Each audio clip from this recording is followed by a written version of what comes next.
nakikita ko na lang siya, nakaganon siya dun sa ano. Halimbawa, ito yung food. Baliktarin niya, babasahin niya. Ito yung calories niya. Calories and protein. Sabi niya, mataas pala to sa protein. Ito yung bibiling ko next. Ganon siya. Sabi ko, bakit niya alam yun? Tapos, yun pala, minsan, nami-mislead din talaga tayo ng labels. Na akala natin, ito lang yung serving niya. Pero, sobrang laki pala talaga na nagiging epekto niya sa atin. So, dahil dyan, wala naman ako so far masyadong experience na nami-mislead ako ng mga marketers. Mga marketers talaga na yan. Grabe mga marketers eh. Kasi diba, isang strategy yan ng mga marketers para mas, maka-gain sila ng profits. Sales. Kaso nga nila, dapat maging social responsible ka as marketers. So, meron din tayong tinatawag na camouflage advertising. Narinig nyo na ba yun sa sa marketers? Camouflage. Parang hindi nakikita. Mahirap makita. Camouflage. Alam ko lang kasi. Pagdating sa advertising, familiar. When we say camouflage, ito yung method na secretly and psychologically nag-introduce sila ng product. Nag-advertise sila, pero hindi natin alam na ina-advertise pala talaga nila yung product nila. Yun yung isang strategy na inagawa ng mga marketing. Na kung saan, camouflage. Alam nyo ba yung hayop na chameleon? Di ba? Yun yung kapag saan siya dumikit, ganun magiging kulay niya. Tuwan-tuwa ako dun dati. Yung pala yun. Sa tunay na buhay, hindi pa ako. Pero sa yung mga video, internet. yung mga palabas, tuwan-tuwa ako pag nakakita na. So, ganun din yung mga marketers. Gumagamit sila ng camouflage advertising, which is, halimbawa ay, magabasa tayo ng isang content. Hindi natin namamalaya na yung content pala na nabasa natin. Hinahikayat na tayong bumili. Na which is, naglilito ang consumer kung ito ba advertising or just an informational content lang. Kung napansin nyo, halimbawa, sa email, mabasahin natin na, nag-search tayo halimbawa sa internet na halimbawa ay, yung tawag ito, mga Quaker Oats, mga ganun, Quaker Oats. Basahin natin, tapos asabihin dyan, good yung Quaker Oats sa ganito yung Quaker Oats, tapos magkakaroon ka ng promo sa ganito, ganyan.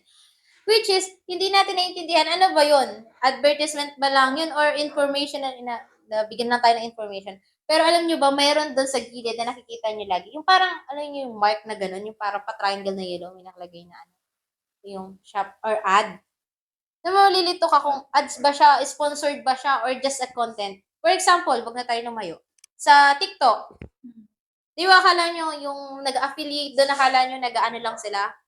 Nag-antag ito. Nag-show lang ng kanilang mga dress, mga damit, or mga products na binili na. Pero, akala natin, nanonood lang tayo ng content. Pero, ang totoo, ina-advertise na tayo na, inahikat na tayo, bumili tayo. Ganun yung camouflage advertising. Hindi natin naiintindihan na ina-advertise na pala tayo. Yun nga, yung naguguluhan tayo. Akala lang natin, nabigyan na tayo ng specific information about dito sa ganitong bagay. Pero, ang totoo, nahihikayat na nila tayo na bumili ng isang product. So, yun yung camouflage advertising. So, at minsan pa, isa din dito, yung parang yung mga actors, nag-pretend sila ng customers. Yung akala mo na gamit talaga sila ng product na yun, pero totoo hindi. Katulad sa cellphone. Oo. Yung mga cellphone nila ay Oppo, pero ang gamit nila ay iPhone. Oo, di ba? Halimbawa ay nakain sila. Di ba may gano'n? Halimbawa nakain sila, ina-promote nila. Like si Vice Ganda, Jollibee, di ba? Jollibee ba kay Vice Ganda? Tapos, ang niya ay parang ito na hindi siya nakain sa Pero nakain naman talaga siya sa ibang like sa McDo, gano'n. Yun yung mga gano'n yung mga camouflage. Pero din, nag-pay tayo ng bartenders to promote drinks. Yung parang mahikayat lang natin magkaroon tayo ng benta. Parang inaano natin yung mga bartenders. For example, siguro sa mga ibang establishment na, di ba yung mga bartenders, sila yung naghahagis-hagis na parang na-attract tayo. Gusto kong bumili yan. Parang lasa. Oo, ang sarap nung cocktail. Tapos may nag-aapoy-apoy pa minsan, di ba? May parang, Ano kayong feeling dun kapag ininom? yung parang feeling nyo, Naapoy ba bibig mo? Paano yung mahalang? Mahalang ba yan? Yung parang feeling nyo nai-entertain lang tayo, pero ang totoo, Nagugustuhan natin kasi na-advertise na tayo nun.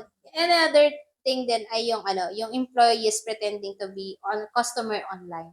Madalas ito. Napapansin ko sa Facebook, madalas yung, di ba yung may mga video doon na ay, work from home lang daw sila. Tapos may nakalagay minsan na content or sponsored. Pero ang totoo niya, ina-advertise lang tayo bumili ng product. For example, napanood niyo sa Facebook, may mga short videos doon. Tapos sa huli, sabihin niyo na, oh, mag-trading kayo ng larong ito, ganyan. Oo, Ay, yan, nag-vlog sila, tapos biglang, Bilang may, mga may ganun. Oo. Meron silang Meron mga ina-approach. ganun. Oo, di ba malilito kayo? Halos sa mga influencer, ganun na yung nagawa nila. Yung Hmm. mga laro. Di ba malilito kayo kung ano ba to, content lang ba ito, or Promote na. nag-promote sila ng product, and then, yung tricky emails, yung sabi ko sa inyo kanina, yung parang magabasa lang kayo ng mga email na informational, pero ang totoo, ina-advertise na kayo, ay bumili kayo kasi sa susunod na buwan, magkakaroon ng sale, ganon. And then, yung ads hidden in entertainment. For example nito ay, the best example is sa Showtime. Kasi nanonood ako nakaraan. Wala kasi ako nagawa ng time na yun. Tapos nanood ako, nasasabi nila yung mga product, like, yung, napapahapyawan sa kwentuhan ba? Isa din yun sa, part ng camouflage advertising. Di ba? Grabe ang mga marketing. Ang tatalino nila. Marketing strategies. Lawak ng So, alam niyo na kapag naging marketing kayo, mag-focus ako sa camouflage advertising. Okay, next. Anong next natin? Masyado na tayo napapahaba ng kwentuhan, So, ano yung sinasabi naman na false and misleading advertisement, Miss Tricia, kaya?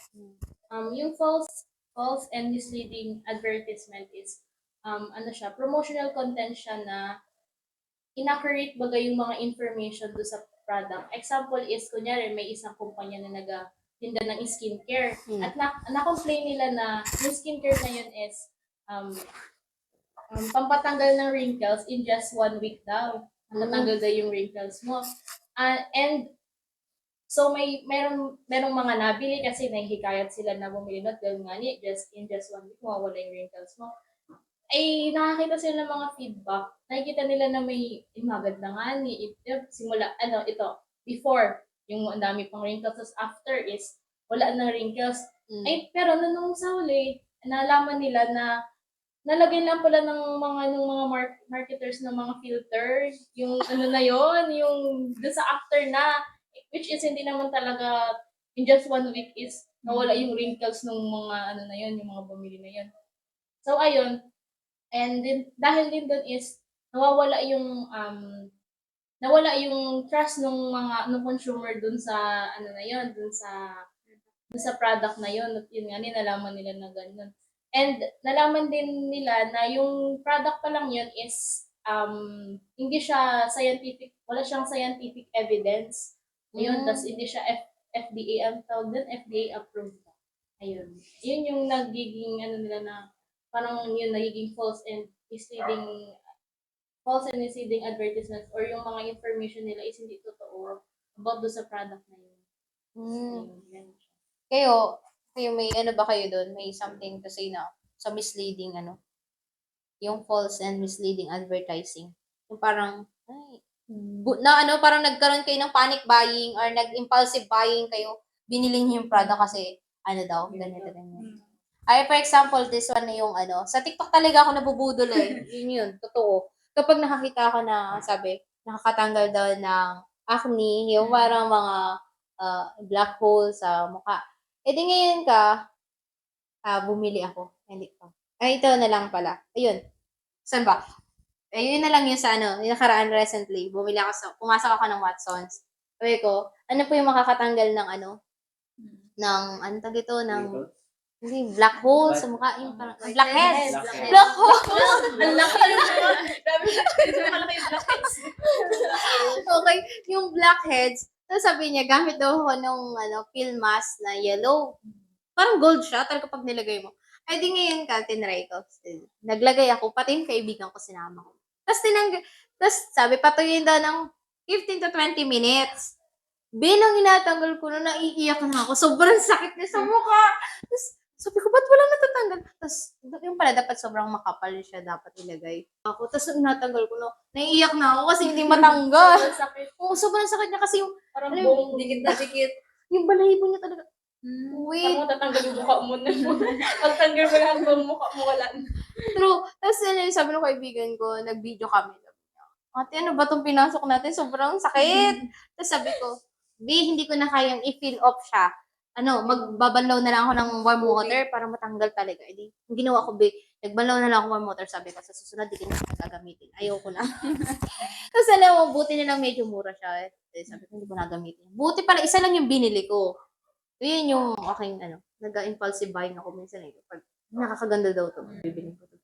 Nakita ko na sa TikTok yung yung about sa sunscreen. Hmm. Yung sobrang puti niya, pag nilagay mo dito, Oo. sobrang puti niya, tapos waterproof daw siya.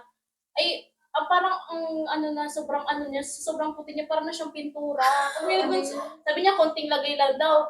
Ay, konting lagay. Pero sobrang puti na talaga ng mukha mo. Ang pangit ka, wala ka nang nagpintura ng mukha. Grabe ba?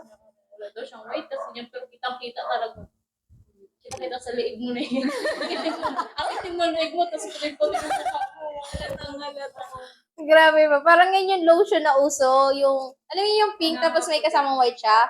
Yung pink tapos parang may moisturizer siya tapos yung may asing white siya. Tapos pag nilagay mo talaga siya, asing ang puti mo. Kahit mo sa tubig. Nagtry ako nun sa bahay, bumili yung kapatid ko kasi nabudol. Sabi ko, ano na naman pinagbibili mo? Ate, eto. Tapos, alam mo, tinaray ko siya, naku po. Parang yun yung parang pininturahan ka lang din. Ang pangit siya, halatang-halata na. Pag kasi ganun, pag morena ka, hindi maputi ang kulay, parang gray. Oo. Pag sa maputi lang talaga yun, yung mga ganun. Ano ba Hindi gaya? halata. Ano Oo, yun? kung natin halata, ay parang magiging gray siya. Yung hirap din maniwala talaga sa Pero ginagawa talaga nila yung paraan. Siguro, isa din sa nasubukan ko. Hindi man siya, agad ma-achieve natin, like sa mga sabon. Pero kapag continuous naman siguro yung paggamit natin, di ba? Consistent dapat. Mm. So, ayun. When it terms to offensive communications. Kailan ba nangyayari itong offensive communication when it comes to marketing? Yung mga marketers, bakit kaya nagkakaroon sila ng offensive communications? So, offensive communication in marketers' ethics and social responsibility refers to offensive communication na pumapasok yung disrespectful, yung yung pag-discrimination sa pag-racist, ganun. So, ang example nito is kapag nagkaroon ng ads or advertising na pinapakita doon na hindi yun yung main na ina-advertise nila, pero pinapakita doon na sila ay, kunwari, yung street racing. So, nakikita doon na parang ang cool and parang ang ganda na yung kanilang ginagawa is maganda. So, parang yung mga nanonood is parang gusto rin nilang gawin and iniisip nila is maganda. So, 'di ba ang hindi maganda yung street racing and ito rin is nagko-cause ng accident or harmful na hindi magandang pangyayari. For example, yun yung Mountain Dew, di ba? Oo. Panood niyo yung yung yung commercial na yun sa TV na merong mga stands yung mga naga-motorcycle tapos nabalik-baliktad. Which is, ang cool niya tingnan pero nag-regulate siya sa law natin sa batas, di ba? Another example, baka meron kayong experience na ganyan. Yung lang, about dun sa yung pagsali sa mga pageant, yung mga Miss Universe. Sabi nila, kailangan daw yung mga nandun yung mga slim, yung mga magaganda, yung mga ganyan.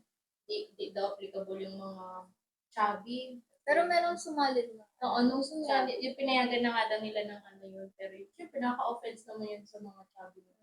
Sila lang may karapatan, pero may brain naman sila. Ganyan. Women empowerment daw yung pageant, pero bawal. Parang sa mga babae. Tapos, yung iba naman is, yung about sa pag ikaw'y maputi, yun, maganda ka daw. Pero pag lupit naman sa iyo, di naman ganun ka maganda. Ganyan. So, ganda po yung mga morena. Ayun. Kaya kadalasan talaga yung mga advertisement talaga, madalas talaga mga model talaga yung kanilang ano, 'di ba? Ano AJ? Si AJ pag nakakita siguro ng ano yan, mga model na ay ay, Crush. Crush oo, ko na crush yun. ko na yan kasi ang slim niya, ang ganda niya, ganun. Kasi definition kapag ano, maganda. Ano pa definition? Oo, ano, Maganda, maganda. Anong maganda para sa iyo? Sa akin, para sa babae, kaya na. Nice. so ano, Hindi siya per- bumabase sa ano, sa look. personality over looks. Kayo, paano nyo ba masasabi na gwapo yung isang tao? Pag ano, alaga. Oo, pero may bonus na rin lang din yun. Siyempre, gusto mo Itsura. din na may itsura. Okay. So, ganun din naman ako. Mas naano ako ay sa ano. So, when it comes sa ano naman, yung sa offensive communication, ito yung bagay-baga na nakaka-offend. Nag-convey yung mga commercial nila ng ano ay nag-convey siya ng hindi magandang ano, perception. Minsan, ito lang kasi nagiging definition natin. Pero hindi nila na parang na-acknowledge yung ibang definition, yung parang perception ng ibang tao. Kasi inaisip mo, ay, ito lang pala yun. Ganito lang pala yun. So, parang minsan, na-apektuhan tayo, na-offend tayo na may mga ganun palang instances na parang, ay, sila lang yan, para sa kanila lang yan. Yung product na yun, para sa kanila lang yan. Kasi sila yung ganito, sila yung ganyan. So, minsan, as marketers, ito yung isa dapat nating, parang maging social responsible tayo sa part na yan, yung offensive conveying ng messages, ng communication. Kasi syempre, kapag na-offend yung, yung customer mo, alam nga, bumili pa sa'yo yun, di ba, hindi na, kasi na-offend na siya. Ay, yan pala, para sa mga ano lang. Sa mga rich, for example, mga branded. Di ba, parang pag branded, ay, hindi pwede sa amin, mahihirap yan. Parang ganun ba? Parang, para sa mayayaman lang yan. Ganun. May mga instances na buhay natin na ganun. Pero okay lang yan. At least, tayo as marketers, yun, ngayon, napapag-aralan nyo yan, na-share ninyo sa iba, sa ating mga viewers, mariketers natin. Marketers. Di ba, naintindihan nyo din yung kanilang na dapat Experience kayo ng mga... Relate sila dyan. dapat pala pag ganito sa future, iwasan ko yung mga ganyan, maging social responsible ako. Iwasan yung mga false and misleading advertising. I-lessen ba? Okay. So, last but not the least, matatapos na tayo guys. Malapit na. So, di ba kaganina, pansin ninyo yung mga nag-uusapan natin about sa marketing, advertising ninyo ay bakit parang puro negative? Bakit parang negative? Parang hindi siya maganda. Though na magiging profitable yung mga marketers, paano naman yung mga consumers? Naluloko sila. Pero at the same time, hindi lang naman hindi lang yun yung ginagawa. Para mabalanse nga, sabi nga, di ba kaganina, social responsibility ay mabalanse as a whole. So, nandoon, yung mga marketing, nagkakaroon din sila ng promoting social causes. Ito yung mga non-profit organization or mga advocacy groups na sila yung tumutulong sa mga charity, sila yung tumutulong na magbigay baga ng mga pangangailangan. Sila din ay pinapractice nila sa company nila or sa business nila yung pagiging responsible in using energy, yung siguro yung iba gumagamit na ng mga solar panels para ma-reduce yung paggamit ng energy, di ba? May mga ganun. Tapos, yung meron ding mga campaign sila na nagpaalala na wag mag-abuse, parang gano'n. Wag natin i-abuse yung mga drugs at iiwasan natin yung pag-discriminate baga ng mga races ng mga tao. For example, yung halimbawa ay sa ibang bansa kasi yung mga LGBTQI dahil lagi silang nabubuli, ang ginawa nila, nagkaroon sila ng campaign. Isa sa ginawa ng mga marketers yun, yung think before you speak. Ibig sabihin, isipin mo muna bago mo sabihin kasi maaari kang makasakit. Yun yung pinakang main goal nila na maprotektahan or ma-reduce yung harassment sa mga nangbubuli dun sa mga member ng LGBTQI. So, at the same time, when we say naman na cost-related marketing, dun sa cost-related marketing natin, ito yung nagko-contribute na sa ating mga charity. Halimbawa, yung sa business, yung revenue nila or yung mga profits nila, yung ilang percent doon, ibinibigay nila or yung mga produkto din nila dun sa mga needy groups. Papansin nyo yun? For example, is kung kunwari may calamity kay typhoon, Mm.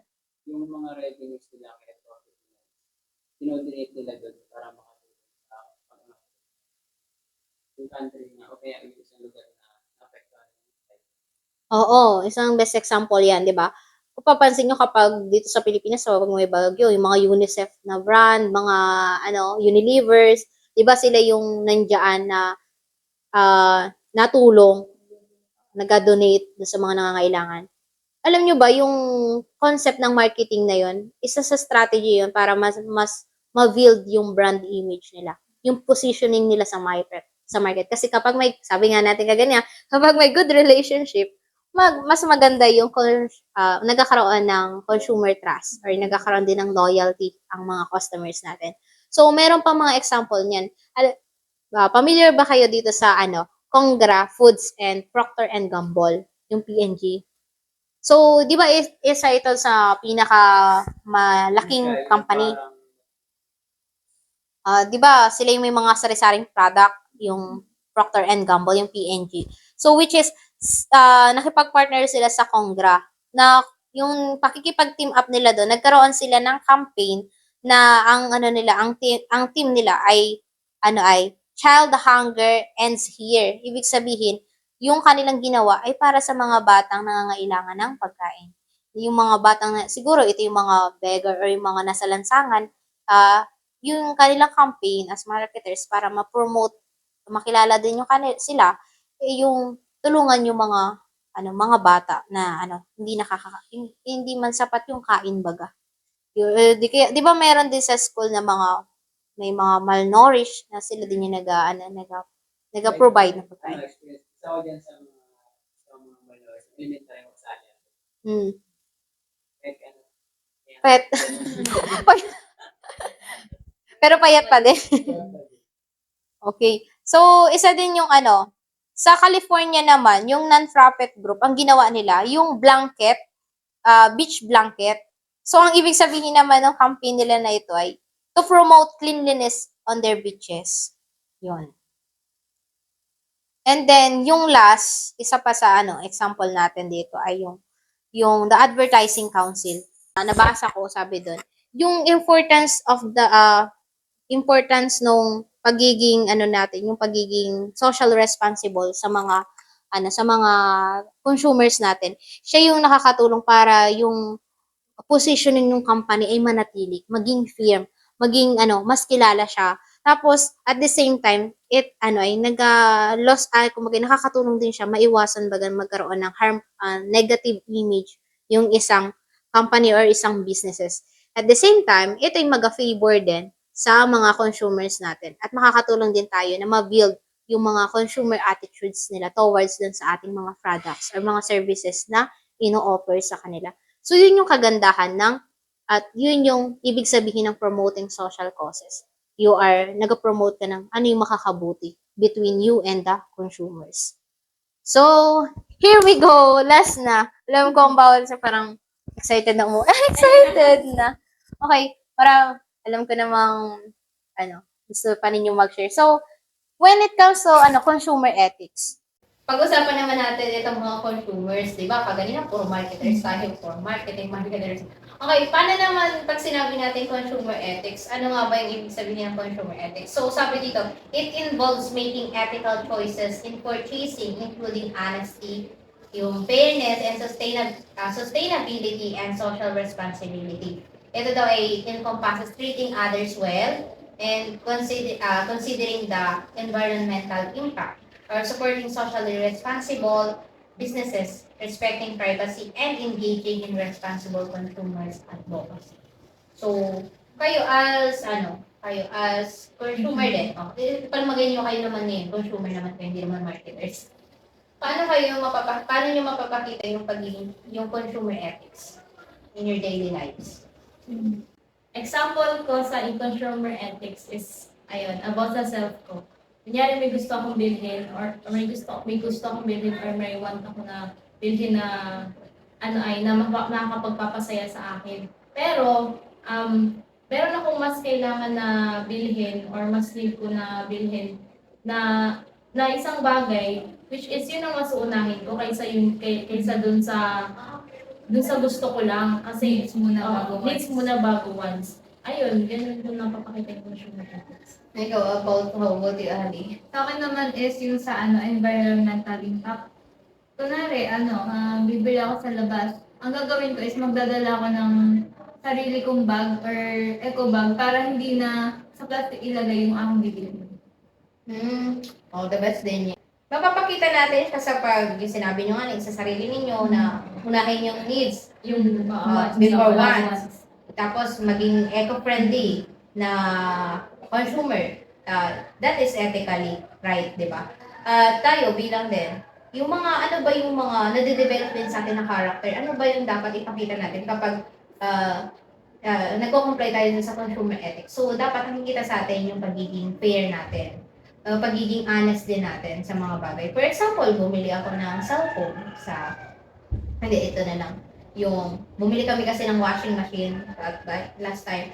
Tapos itong washing machine, di ba, syempre may warranty siya. Bumili kami, na nasira. Kailangan namin ibalik. Doon na nagamit. Hindi pa naman siya abuse, pero nasira talaga siya. So, minsan, nandun din ako sa part na kapag binuli ko ito si washing machine, parang ang tagal naman. Tapos parang mahihirapan din ako. Saka mahihirapan din yung nagkikipag-coordinate sa akin. Ito yung pinaka-basic example, halimbawa tayo paano natin mapapakita yung pagiging ethical nating consumer. Halimbawa, bumili tayo ng isang produkto sa isang tindahan, tapos minsan nasobrahan tayo ng sukli. Bumabalik tayo para ibalik sa kanila yung sobra. O di kaya minsan naman, nagbebenta baga ng mga bagay-bagay. Or bumibili tayo ng bagay, tayo, consumer, parang hindi na natin naparipandan minsan kapag alam naman natin na gamit na natin. At saka talaga na-overuse na naman natin yung isang bagay. Bakit pa natin gagawin yun? Parang unfair yun. So, dapat maging fair tayo sa kalagayan ng mga marketers at maisip din natin kung ano yung mga consequences nito sa kanila. So, yung iba din na consumer ethics ay yung paano tayo makitungo as consumer, paano tayo makitungo sa ating mga nagbebenta or sa kapwa natin. Yung parang bagay, paano tayo nakikipag-usap sa kanila, gumagamit ba tayo ng offensive words, hindi man gano'n, dapat nandun yung respeto, yung pagtanggap natin sa ano yung preference nila sa preference. Di ba magkakaiba kasi tayo ng preference and taste sa mga bagay. Kaya dapat ma-acknowledge natin na hindi tayo pare-pareha. So, nandun na de-develop yung ating pagiging respectful sa ating kapwa at saka sa mga nagbibenta. At yun din, iniiwasan din natin na as consumer, yung sa consumer ethics, iniiwasan natin na magbitiw ng mga salita baga na hindi maganda, lalo na sa isang product or isang company na maaaring makasira ng kanilang image. In a nice manner, ang ginagawa natin, nagko-comply tayo sa pamamagitan ng website nila din tayo nagbibigay ng ating reviews, comments na para maging private siya, hindi siya maka-affect sa kanila. So, yun yung ilan sa halimbawa na nagpapakita ng consumer ethics. So, alam ko naman lahat naman tayo ay pinapalo yung mga ganung bagay. Simpleng bagay na ginagawa natin araw-araw, nagagawa natin yung mga mabubuti at alam natin tama. Kasi alam naman natin yung tama at mabuti. Ang mali at ang mabuti at masama. Ang tama at mali. Okay. So, yun yung napapahaba na ang ating kwentuhan. So, meron ba kayong nais pang sabihin or sa ating mga viewers? Ano yung mga mensahe niyo sa kanila? So, ayun, Marikiters, sana may natutunan kayo sa amin and ayun, makarelate din kayo sa mga topics na pinag-usapan namin. Ikaw, baka may mensahe ka sa kanila. Okay. Ikaw, EJ, baka may gusto ka sa kanila sabihin sa ating mga listeners. Ayun na lang yung comment niya. Okay, so dito na rin tayo nagtatapos, diba? Sobrang sulit yung nakakwentuhan ko kayo. Sobrang knowledgeable nyo sa mga topic na pinag-usapan natin. Talagang. Ako sa akin, hindi ko ma-explain. Paano ba? Awesome? Amazing? Okay. Ano ba tamang words doon? So, sobrang thankful ko na nakasama ko kayo ngayong araw. Salamat sa oras at pagparito niyo. Masyadong malayo. Itong QC. Sorry! Okay. So, kaya, mga marikiters na mga viewers namin and listeners, kaya nakiisa kayo magsanay at palakasin pa ang marketing skills natin at manatiling inspired at sumabay sa amin kada Wednesday na tanghali dito sa Marikiters Podcast. Mag-subscribe na at samahan niyo kami sa aming biyahe. Tandaan, sa mundo ng marketing, ang kaalaman ay ang lakas. Kita-kits sa next episode. God bless everyone!